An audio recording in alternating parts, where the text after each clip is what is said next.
I have been practicing witchcraft for going on 4 or 5 years now. That's when I had my, as a lot of people call them, awakenings. And it was really more when I started to fall back in love with the craft, started to fall back in love with being more mindful, to adding a lot more trust in my intuition, in my gut, in the signs I was receiving from the universe. Also added in a lot more rituals throughout my day to day.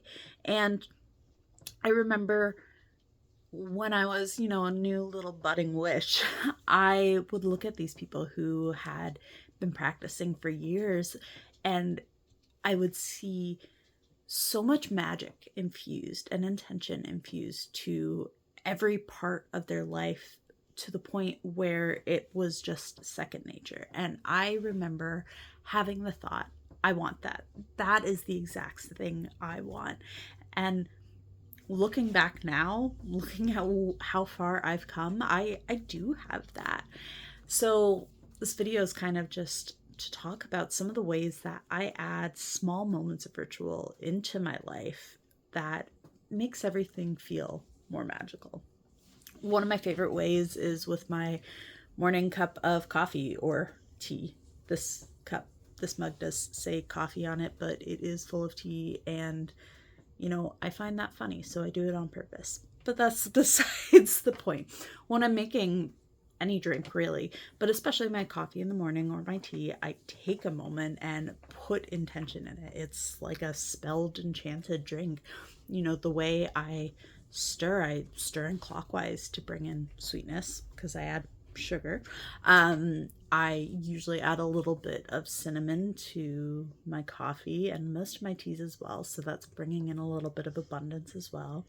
And I'm grateful for it. And I take that moment to appreciate it, both as I take my sips and as I am making the drink itself, which might seem small, but when you're doing that every day, multiple times a day, even just that little bit can add a lot of extra magic to your life that you can even do silently in your head without others knowing, which I kind of like. I like the subtle witchcraft.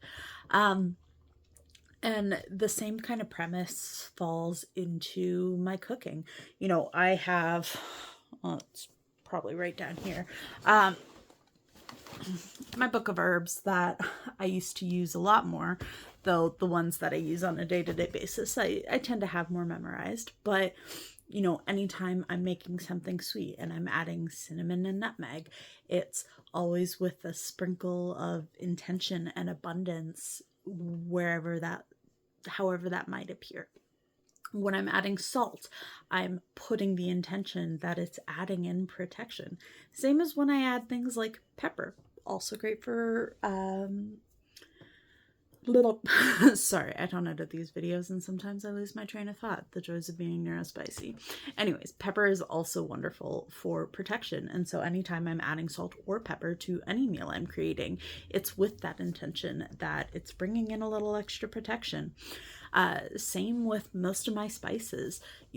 I add intention every time I am making food, and given that I'm the one who makes most of the food in the household, it's 2 to 3 times a day, every single day. And again, it's just that small little act that makes me feel better. If it's raining outside and I go outside because I have a dog, I have to take her out multiple times a day, regardless of the weather, I thank the rain. I ask it to wash away the things that are no longer serving me and no longer helping me.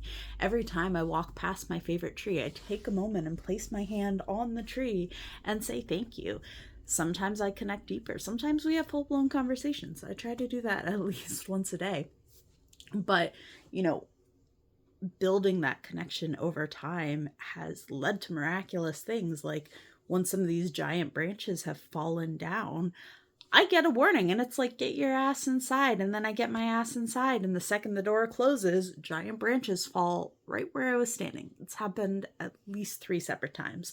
We've had a lot of bad windstorms this past year here. And, you know, having that connection, having that insight to my intuition and to the nature around me is just, it feels so magical. And I love that I get to incorporate that into my life all day, every day. Now, these are just a few examples, but other things I do. I have a candle going at least a little bit during the day most days. I don't do it every day, but when I do, I usually set some sort of intention to, bring in good vibes, bring in love or peace or harmony if it's, more of a stressful day, to help add protection if there's icky stuff going outside, lighting incense regularly, or when I sit down to work and giving myself just a quick little cleanse. I regularly do what's known as a cinnamon spell, which is where you have a handful of cinnamon and blow it inwards through your house, like through the front door. And that is said to bring in abundance. And that's something I do at least once a month-ish. It varies. And when I look around, I love seeing how much magic has been infused into my daily life.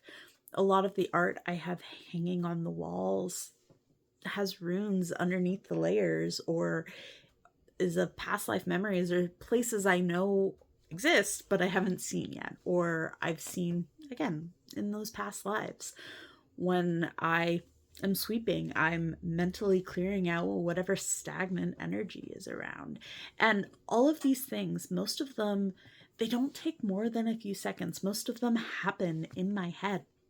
But it has brought so much peace and ritual into my daily life that even when I feel more alone or more separated, I still feel connected. I still feel connected to my intuition.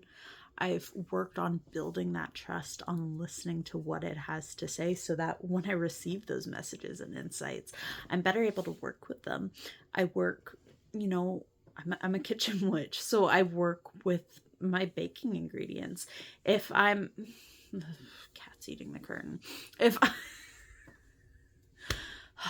Sorry. If I'm cooking with rice and beans, because they are so plentiful, they tend to be involved in a lot of kit, chocolate bar, stop. And there goes the curtain. Rice and beans tend to be involved in a lot of abundance spells because they are so plentiful. So when I'm making something with rice or beans, it's me adding that intention behind it. Everything I do, in most cases, is woven with magic and energy. And I'm so happy. And I legitimately feel so blessed to have reached that goal of, being able to be surrounded by magic constantly. It truly is wonderful. And, I'm so glad that after a few years, it just got easier and easier, to the point where most of these things are second nature. I don't even think about them anymore. They just are. I breathe. I am magic. So I hope, if you're someone who is looking to add a little more magic into your life, if you've got that goal of wanting to be the witch who infuses every part of your life with energy and blessings, but in a positive way, in a way that isn't so structured where you have to do big, huge spells, because as much as I love them, they take a lot. I don't do that every day. It's, for me, these little tiny things over and over and over again that have built the life that I am so happy to be living now. And if you have any ways that you add little sprinkles of magic into your life, I would love to hear them, because it's how we grow together. It's how we learn together. It's by sharing and talking about them. So I would love if you drop those in the comments. Thank you for being here. I appreciate you, and I hope you have an amazing day.